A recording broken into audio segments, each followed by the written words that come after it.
Thanks for tuning in again, everybody. We're back with your favorite podcast, Luca's Tigers and Bronze. Oh my.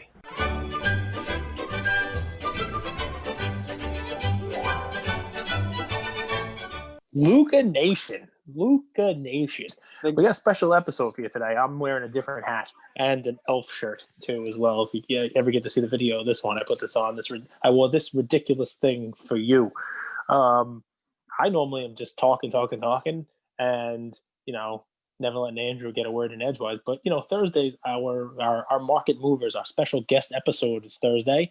And it is my co-host, the founder of Luca's Tigers and Bronze, the brains behind the operation. It's his birthday today. So just as a special birthday treat, Christmas Eve treat, our special guest today is going to be none other than Andrew Goldberg. It's going to be a lot of fun here, man. I'm excited. And, leading up to this, I said, all right, do I prepare questions or what do I do? And I decided 5 minutes before this to do some real legitimate research for this one. I did not Google you. I did, and I didn't like what I found, so I'm not going to go there. But beyond that, I mean, you pay $9.99 for like a real background search, pointing the criminal records and all that stuff. Forget about it. You don't want to do that. So I did legit research, and I said, hey, Ian, if you could ask Andrew any question, what would it be? What company do you like the most? What sports card company do you like the most? What release? He wants to know whether you like Prism, Optic, or Select. Fleer Ultra. Fleer Ultra. I like Fleer Ultra. That was mine, Fleer Ultra. And he had one other one. It was, who's your favorite player? Who's your favorite player and why? Current or retired? Current or retired? Why don't you give us one of each? Kobe, easy. Clay, easy. Kobe and Clay. All right, so those are the nice lead-in Ian questions. Leah had a couple as well. You don't want to say them out loud? Okay, I'll read them. Number one, where do you see yourself in 5 years? There's a Leah question.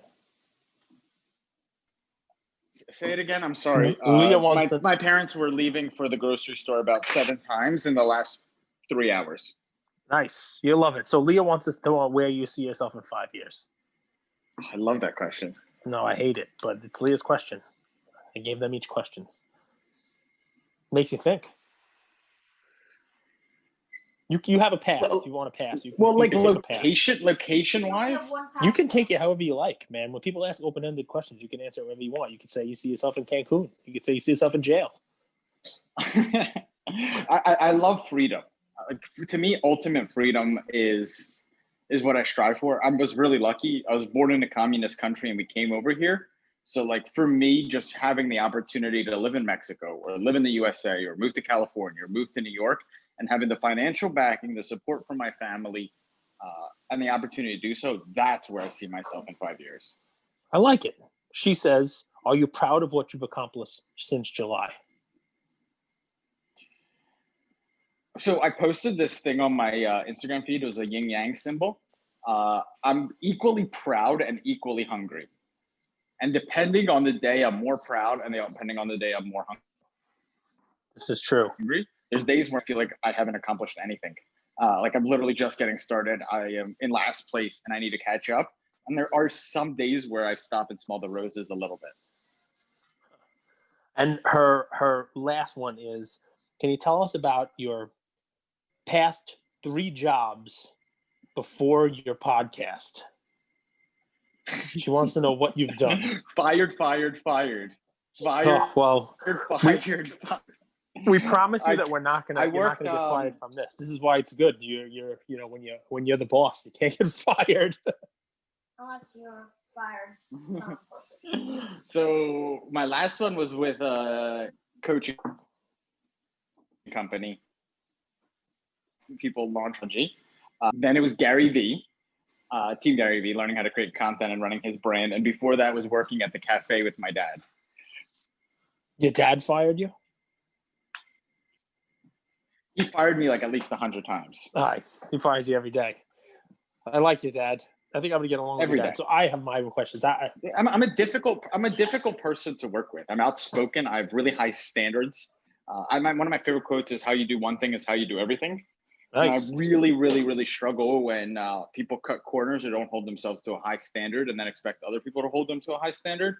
But dude, it's also me. Like I'm 30 years old. I'm a big personality. So I get it. I'll get to some serious questions for you, where your background, where you come from, and all that stuff. But these are my questions. All right, these are my questions for you. You ready? And obviously, feel free to pass. I don't want to call this a lightning round, but I do have several questions. You haven't passed one since we did the NFL. I've preview. never passed, but still. How can I hold myself to a lower standard? All right. So I did. I reached out to Luca Nation, a cross section of our guests, male and female, and they sent in these questions for you. And this is what Luca Nation wants to know. You ready? Number one, what was the worst thing you've ever been arrested for?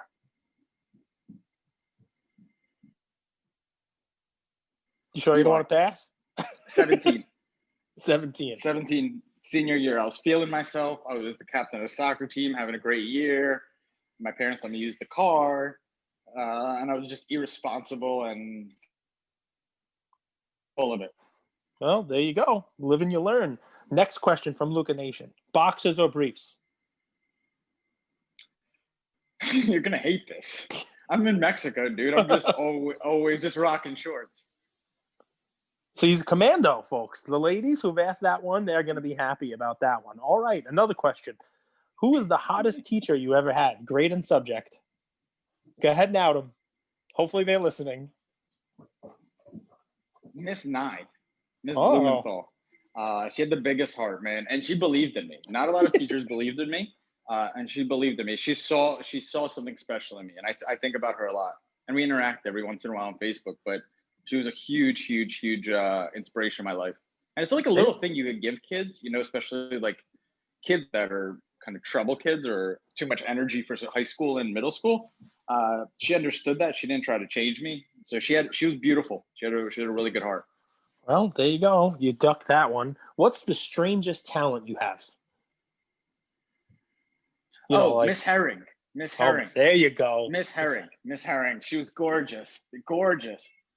Every once in a while, I even think about hitting her up because life is what, 30 when I was 16, maybe 28. It's a different game now. That's it. Now we need a follow-up episode. I need you after this to reach out to Miss Herring, wherever you may be, Miss Herring, and let us know how that goes. We used to call her Red Herring because she had these gorgeous in her hair. You're kind of going in and out, but I get, why you probably called her Red Herring. So here you go. I need the strangest That's what she talent. said. Yeah, strangest talent. That's what she said. What's your strangest talent? Yeah, can you fart the national anthem? I don't think I'm super talented. Consistency. Consistency. Well, listen, that's a boring one. I'm gonna throw that question out. I'm gonna have to give you some easier ones, more your style. I got you. What's your favorite flavor of Pringles? You want to give me a talent now? Yes. Okay. I reconnected to the internet, the Wi-Fi. Okay. I was really, really good at times tests, record holder times tests. But there's little arithmetic tests that you could do 100 problems in 60 seconds. Mm-hmm. Addition, subtraction, division, multiplication. Crushed it. So that's your strange talent. You can't like I said, fought the national anthem or anything like that. No. Okay. Arithmetic. Pringles. Favorite flavor of Pringles? Plain. Pringles are overrated. Oh my God. If you do anything but sour cream and onion, you're a weirdo. All right. Have you ever had 2 dates in one night? The night I got a DUI. Oh my God. That's why I was speeding. That's why I was speeding. See, now this is a story I want to hear, but the date you had while in jail, that doesn't count. Mm-mm. Roscoe, your friend from the holding cell? Roscoe and Nigel we don't stay in touch. So 2 dates in one night when you were rushing around. You gotta love it. What was your childhood nickname? Whoopi. Oh, now I need to know this one. This is a good one. Why Whoopi? Whoopi Goldberg. Oh my God. On all my soccer teams, they would always call me Whoopi. Whoopi Goldberg. By the way, this is gonna stick. Whoopi. It's gonna stick. We're gonna try. Kind of cool, right? Then they in college they called me G or Goldie. G or Goldie instead of Whoopi. I don't think I'm gonna call you Whoopi. Here's an important one because you can learn a lot about a person from this one. How do you eat an Oreo?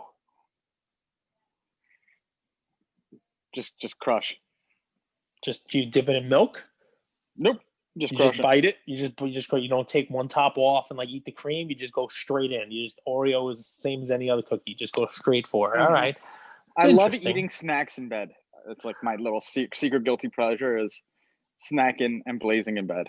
All right, I'm going to mix in a hobby question for you. Tell me something that's popular in the hobby that we all talk about. Something popular in the sports card hobby that annoys you. Overreactions, like one game. Okay. We overreact to that. React like this is like God's greatest thing, or like, hey, I called it. I told you I was going to be right. That's super annoying. It's also super annoying when people flex their cards as opposed to telling people what they did to get those cards. Yeah, those are the two things that get me. I saw, I think it might have been a live yesterday. Chris Hodge and Slacking Stabs were on, and Hodge was showing off some of his Luca stuff, but obviously telling the story of how he got them, when he bought them, what he was doing at the time, what he sold and stuff like that. So I get that. So, all right, non-hobby related, but it could be more of your life. If you had intro music, like you wake up every morning and there's intro music playing for your day that announces your arrival to the world, what would it be and why? What's the song? Who's the artist? J. Cole, Love Yours. And Love. the biggest J. Cole, Love Yours. The live version is actually better at Forest Hills. But the thing that changed my life the most was falling in love with myself. And that sounds hella corny, but like it's a big deal. It's a big deal. We're oftentimes a lot harder on ourselves than we are on others. And understanding like, dude, this is your life. You only get one life, and to really love yourself the way you are, even while striving to be better, is huge. Huge. I like it. So hobby wise, just because people are listening out there, and obviously you have been, you've been knee deep in the hobby now for quite some time. What are some trends you see in the hobby? Good trends, bad trends. What do you see going forward for our hobby? Anything that scares you? Anything you're excited about? I see trends that are cyclical, like they repeat over and over and over again. So if you just take a snapshot and take like, we think 2020 is the year of the cards and all this stuff, but if you just zoom out a little bit, you'll see that buying in the off season has been a trend for the last 5, 6, 7 years, and that really hasn't changed, even though the prices have changed. Right. So I see a lot of pattern recognition. That's what I like. I love to see families getting involved. I love to see moms for some reason and their kids getting involved. I think that's super cool. Because we think that the hobby's really male dominated, and it is. But like, there's just one girl. I'm sure someone knows her. Her name's like Kelly Girth, who was deep into some really tough things about 2 years ago, and she got into sports cards, and it literally changed her life. It literally changed her life, and she speaks about her story. I don't want to tell her story for her, but she was into drugs, rehabbed, and now her life is literally a 180 from what it was just a few years ago. And she's so passionate about the hobby, but she does it from a really positive standpoint. I love that. I don't like that people feel the need to chase. I used to chase and get on tilt when I was sports betting, and that's when I lost the bulk of my money. And FOMO is a big deal, and it's okay sometimes to sit a month out, sit a month and a half out, sit 3 months out. You're not going to miss out on anything. You actually will get more perspective. So I think that's okay, and that's something I've learned with experience. That's a good one. So, I mean, people have. I'll piggyback on it because I think that's probably an area where you can really help our audience out. It's people have made a lot of comparisons between cards and sports betting. Right? Are there any lessons you learned? Because I consider you basically a professional sports bettor. I do that the weekly Sunday episode, and I feel like, why am I giving these picks? This guy knows this stuff so much better than me, and I'll be giving a pick, like, that's wrong, and here's why, and here's what they are against the spread for the last 11 years. And I'm like, geez, so any lesson you learned yourself, or anything just that you take from sports betting that you would tell people? Obviously, not chase is a good one, right? You gave a good advice. In one of our betting episodes about flat betting, right? Like basically bet the same amount the whole deal. Is that something you can extrapolate out and apply to cards as well? Yes, bankroll management is probably the better way to word that, actually. don't bet for fun. But I think that's actually a difference. Like you could buy cards that are kind of fun. Mm-hmm. Don't bet for fun. I don't know. I think that's where you lose all your money. I think if you want to do this to make money, you have to think of it as very professional and like this is a good investment today. Because I would get into the pattern of like it's Tuesday, I'm kind of bored, I want to watch this game, and I put money on it. Right. I just want to have some action on the disaster. game, right? I hear that all That's the time. I just want to have some action on the game, and why, there's no edge there, right? It's weird. There is no edge. I think sports betting is a losing proposition because of what Scott Greenberg said, the StarStock CEO, how it's a zero-sum game. Your bet, you could have a right bet, you could be on the right team, and your bet go to zero just because of some freak accident that happens in literally the last minute of a game. That can happen with cards, but it really doesn't happen in the same way, and your cards don't go to zero. So you have an opportunity to recoup some of that principal, and that's a big deal because in sports betting, you got to live to see another day. There's always going to be another good bet. There's always going to be another edge. But if you don't have the bankroll or the liquidity to put the money on it, you're screwed. You're literally screwed. And that's a big deal. It's a good hobby question. I'm gonna take it down a notch for our people listening. You gotta give the cage treat. This is one of my father's favorite questions. He'd always say, I learned more about somebody when I asked him this question than anything else. Do you crumple or fold? It's a toilet paper question. Something in between of those two. Like a wadding. Mm-hmm. Like a wadding. All right. That's right. Okay. See, so it's an interesting thing. You learn a lot about people, especially because you're running around Mexico not owning a pair of underwear. So you got to make sure you're taking care of yourself. It's good stuff. So here you go. You ready? You're stuck in an elevator for an hour. Elevator breaks down. But there's two answers to this question. The one person you would want to be stuck in that elevator with for an hour, and the one person you wouldn't want to be stuck in that elevator with for an hour. I'm going to give two people. Jennifer Aniston is who you don't want to be in the elevator with. Yeah, I would not want to be in there with her. No way. I can't even get the words out when I think about her. She's amazing. I literally love Jennifer Aniston. Jennifer Aniston, like Smart Water commercials. Oh my God. Huge fan. She's my celeb crush. And Cage. I'd love to be in an elevator for an hour with you. Yeah, I think we'd have we just recorded a podcast. We'd do an episode. I think you could stick with Jennifer Aniston. I'll give you that. It's okay. You don't have to give me that. I get where you're going with that one. Perfectly fine. And I don't want to be in an elevator with Fauci. Fauci? Why?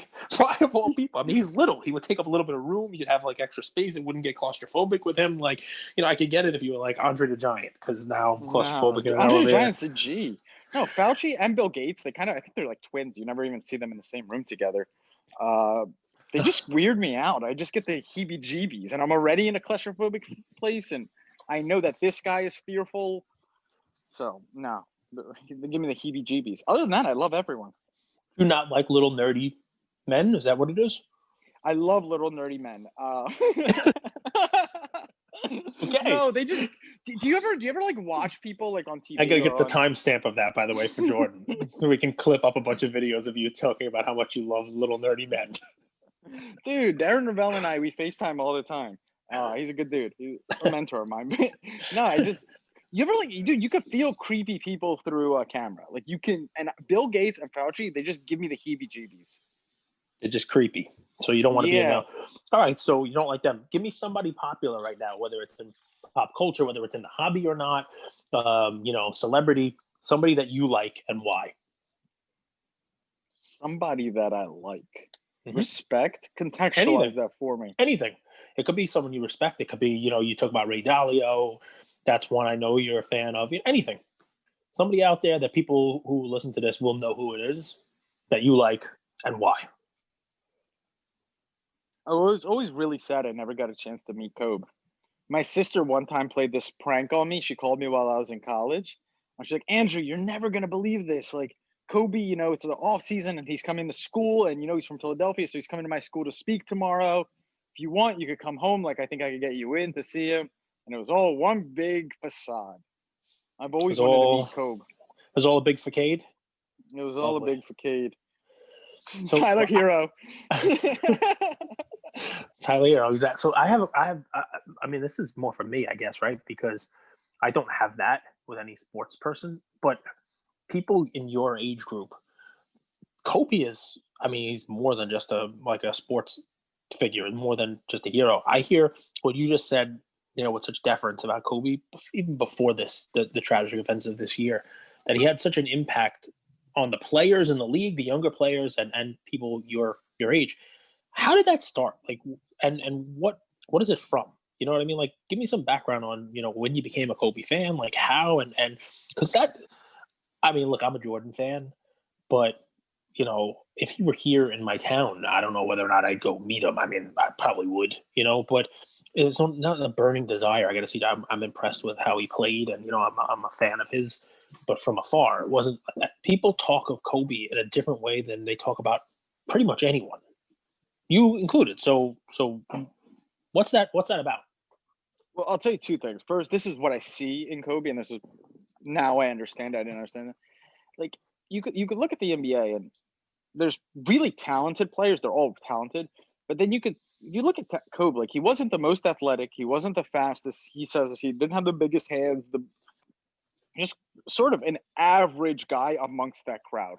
Okay, average athletic ability, and what he was able to accomplish with sacrifice and commitment to his craft was huge. And here I am, I'm a 10, 11-year-old kid. Everyone tells me I have so much potential. Andrew, you're so talented and all this stuff. But inside, I'm like, I'm not the fastest kid. I've never been the fastest kid on my team. I've never been the most athletic. Like people are like, oh, you're so good at soccer. Well, I'm like, well, I go outside every day and practice. Like I've played every single day and I love the game and I work on my craft. So I never felt like I was the most talented on my team. Never, not on any team that I've ever been on did I feel like I was the most talented player. I felt like I just cared about the game and I loved the game so much that I would work at it. And that's what I saw at Kobe. And he gave me the belief that I could do that too. I could be something great if I just stayed committed to the work. So I love that about Kobe. He was permission. But I got to be honest, the person that put me onto him was like my older brother from another mother, I guess. He's 2.5 years older than me. Our families immigrated to US together and his dad is my dad's best friend. So he loved Kobe first. And I was like the little guy, I was the annoying younger brother of his. And that's where I first found out about him. And it's just been a role model icon ever since. It's a work ethic thing. Yeah, definitely. Right. And a commitment to craft. All right. So I like it. I mean, I like Kobe. I still, as we see it today, do not have any Kobe rookie cards, and I need to fix that. it's a glaring hole in the deal. All right, so if you could fix one thing about our hobby besides the overreaction, you could fix one thing. That's just what annoys you. Fix one thing. What would you fix? I would like to know if auctions or best offers are paid for or not. So you talk about like eBay should have some sort of if it's paid for, it's green, but if it's not paid for, it's red or something like that. That'd be helpful. A little bit more transparency into the true market price, right? Mm-hmm. Because there is a little bit of market manipulation. I've actually seen it with the Kobe Topps card because that card went to 5,000 in a PSA 10 and then just right back down to 2,500. And that movement didn't make a lot of sense. I would really like to know if things are paid for so I can know the true market price of something. Why do you think people do that? I mean, it's just, just pure greed, the manipulation on the market. There's no regulation of it. It's a good way to make money. I hear them. They're trying to pay the bills, trying to put food on the table for their family.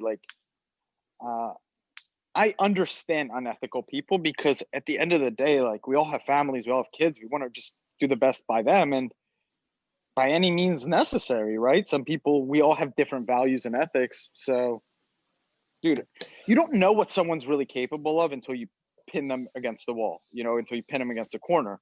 And then what do I care about manipulating a market when I remember my family not having enough food for me to put enough money for me to put food on the table. Yep. So I get it, man. I get it. So it's your birthday and Christmas all wrapped up into one here, which is just pretty miserable. But it's so funny. People either think it's miserable or awesome. There's no middle ground. I think that's actually how people see me. They're like, either this guy's so obnoxious and I don't even get this kid, or if they get him. I see both. So, but here's the fun. You ready? It's a wish list time. All right. In the coming year, give me 3 guests that you would like to have on the Lucas, Tigers, and Bronze podcast. Could be anyone. I mean, I don't care. Tell me Michelle Obama. I know you got a crush on her. But could be anyone. 3 She's a guests. beast. She's a savage. She's good at what she does. That was cool. That program that she didn't get enough recognition, putting healthy food in our kids. Like, dude, what they feed our kids at lunch is unbelievable in the schools. Like soft pretzels with that cheese whiz. Okay. Anyway, I'm ranting. Now I'm hungry, dude. Now I'm reminiscing about school lunch. Would you ever think about that? Like what they feed our kids? Or your kids? Our kids?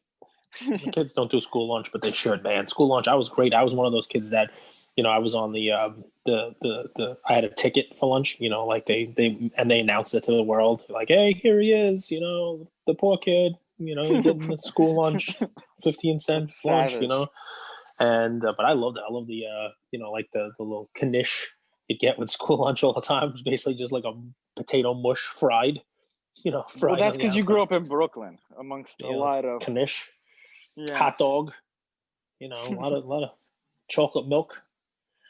It was an interesting lunch tray. But I used to get school breakfast also paid for. I would get dropped off real early at school breakfast, also on the arm, on the school welfare system. And that was great because it was like a donut, a bad donut every day donut. Look, so I am what I am today because of school breakfast and lunch. But no, they think about like, why are our kids so hyper, and then why do they crash? Well, you're feeding them junk. But anyway, Patrick Bet-David, huge fan of his. I love the crossover of business, inspiration, and the hobby. Like, I love that crossover. So that's one guest. I'd love to have Iverson on. Iverson, that'd be nice. And Mark Cuban. Okay, so tell me about those 3. Patrick Bet-David, I understand, right? I mean, he just sold a Gretzky card, right? What is it about Mark Cuban that makes him a get for you? I'd love to have his life. Really? It's an awesome life, man. Yeah, Mark because Cuban's here's the hard thing. Like, what's really hard about being an athlete growing up is at some point your identity dies. Like, no one really cares about a 30-year-old washed up athlete. It's just the reality. But the inside of me is still, I love to compete. I love to win. I love to build. I love to chase. I love sports so much. I love competition, Cage. It's one of my favorite things in the world.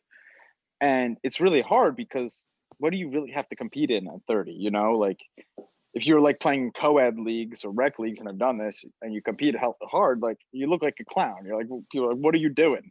Your time is done. But being an owner of a team is so cool because you get to compete with them. You get to build something with them. You still get to feel that. So that's awesome. And I would love to own a team one day. It's nice. I couldn't be him because you have to deal with paying Kristaps Porzingis and never actually seeing him on the floor. That would just drive me nuts. So you would be the one making that decision, though, to pay him and him never be injured and him never be out there. It just every time they last night they came so close to the win against the Suns. It came down to the last couple of possessions, and I thought to myself, I wonder if KP was playing, if it would be this close. Who knows? I mean, but I seem to wonder that pretty often. That Mavs roster is depleted, man. They don't have much on that team. Interesting stuff. All right, so I'll close it out with you. I want to give you a chance to give me some predictions for the hobby, right? Because it is a hobby podcast, and then I'm going to ask a couple other questions. But give me 2 things you see for the hobby going into next year. I think there's going to be more people entering the hobby. I think I always look at like groups of people. Like when you go to like school lunch, you see like these are the emo kids, those are the jocks, those are the cheerleaders, those are the creative types. Then there's the one person or the few people that like hang out with all of them. But I think of it the same way as people getting into the hobby. Like, the hobby was pretty nerdy if you just look at it a few years ago. Nerdy with like this kind of like, it And now you see Instagram influencers getting into it, right? Yep. Well, Jake Paul gets into it, but there's also Instagram influencers with 1, 2, 3, 4, 5,000 followers. There's an Instagram influencer, who used to run the Ball family social media page, for example. He was adjacent, or he or she was adjacent to the hobby. They love sports, but they were never really in it. Those people are starting to get into the hobby. So I think they're coming in, which is really interesting.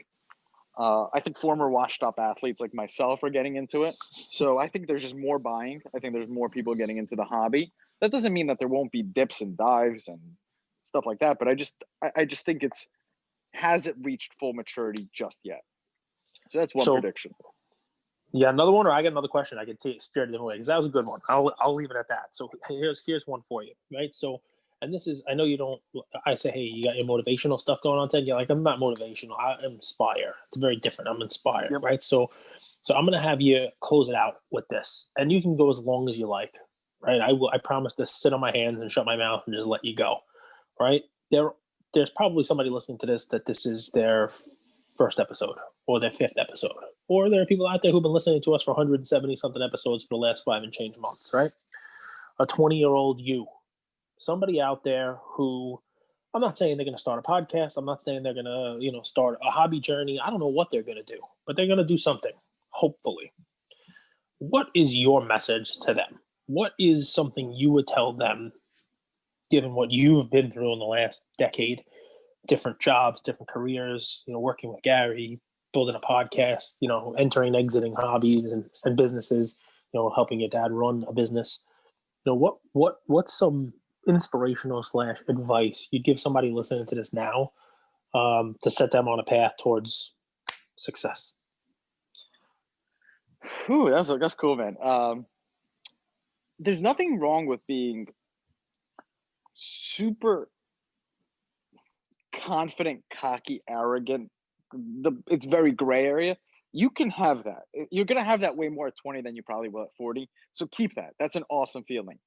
But also be equally humble. Understand that this could all be taken away any minute, and take time every single day as you do to brag about yourself, to be like, I'm the guy. To also be like, a lot of people have helped me get to where I am.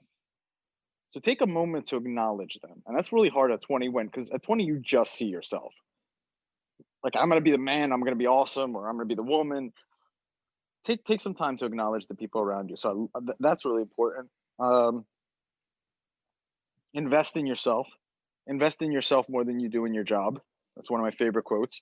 Like, personal development is real. Like, it's as real as exercise.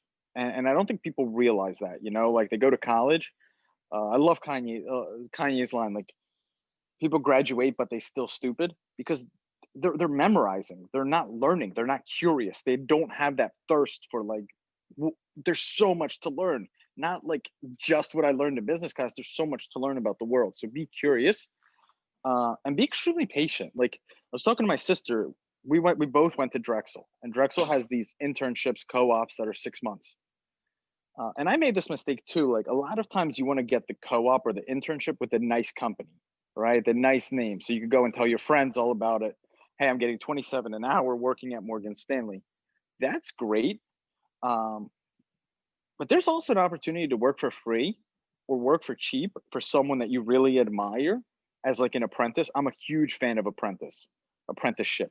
And Da Vinci talks about that, and like history talks about the benefits of apprenticeship.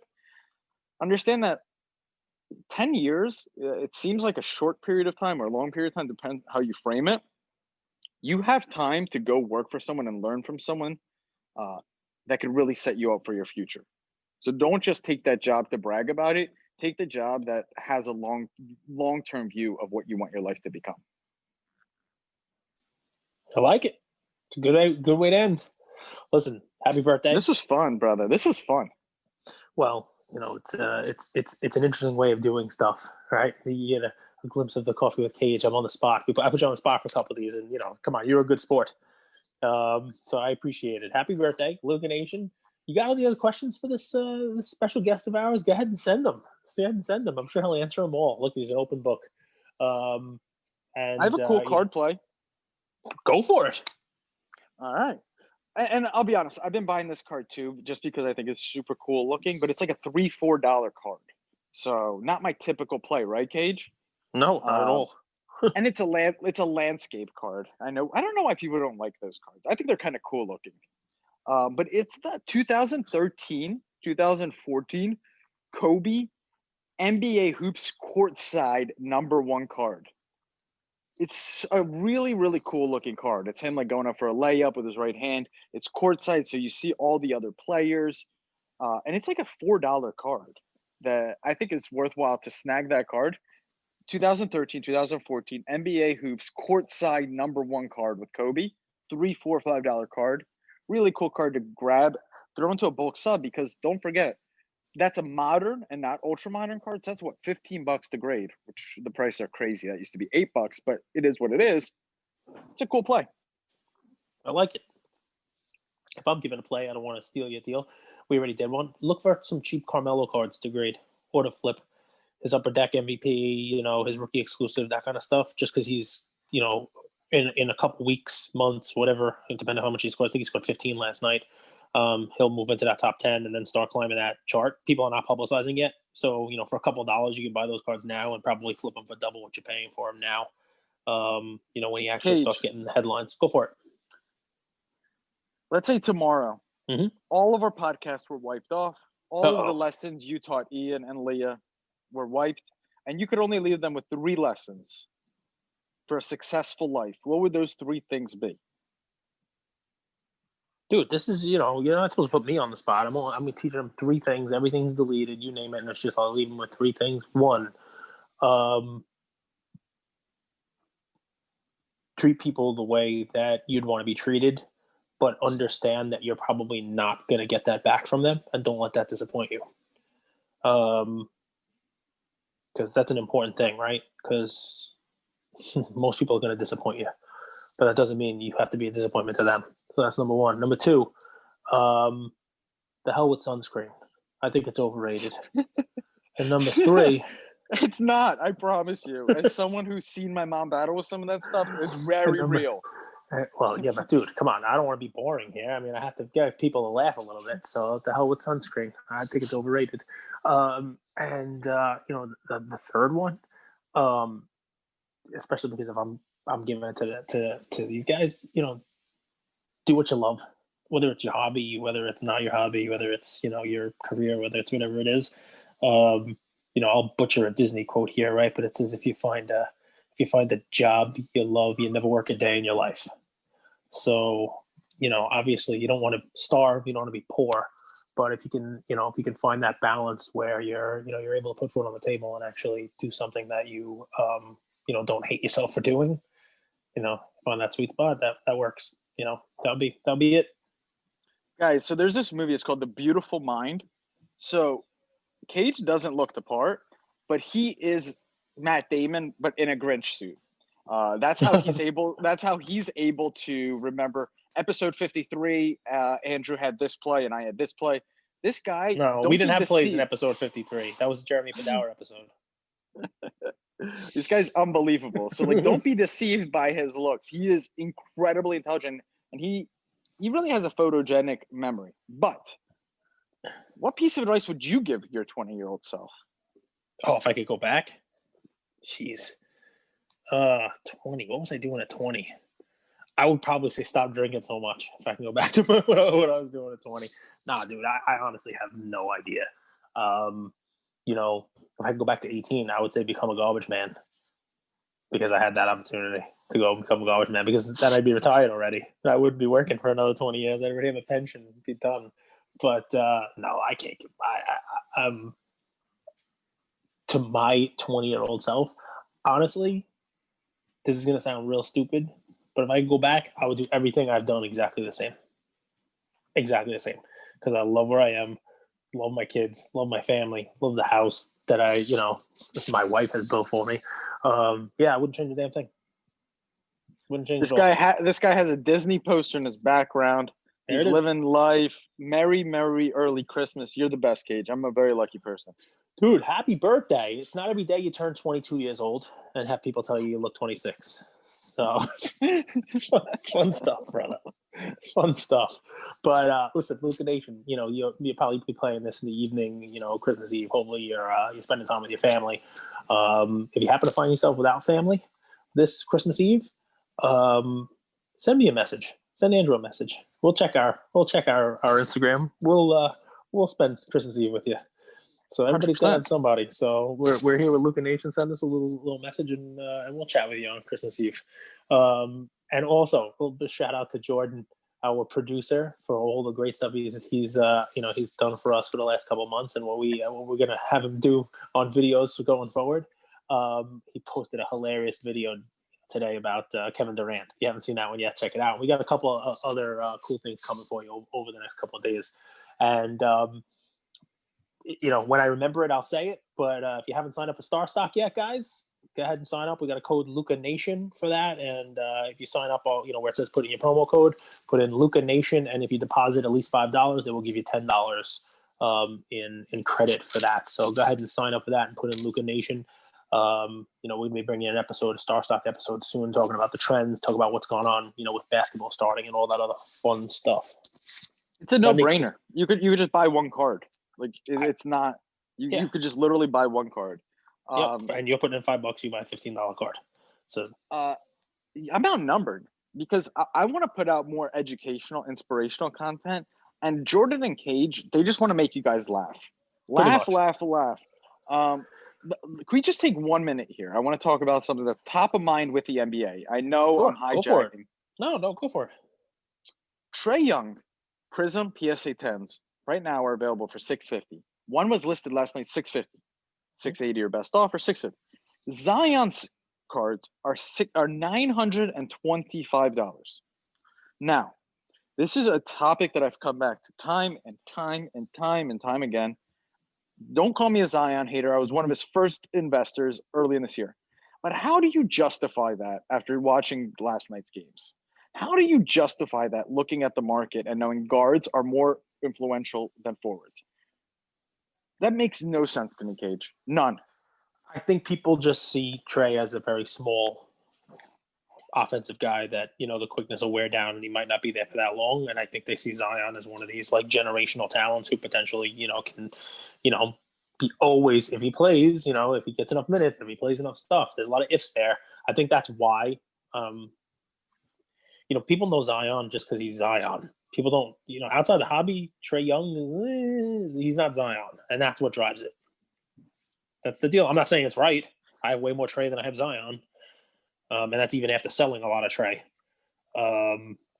To the folks who bought home he just put up an effortless 33 points in like 27 minutes. Well, he's at 37, I think. But yeah, if to the people who bought my Trays over the last month, congratulations. Good for you. You made out good. Well, I still have plenty. But look, that's a good topic. We will definitely touch on that one as well. Happy birthday to you. Happy holidays to Luca Nation. We'll talk to you all soon.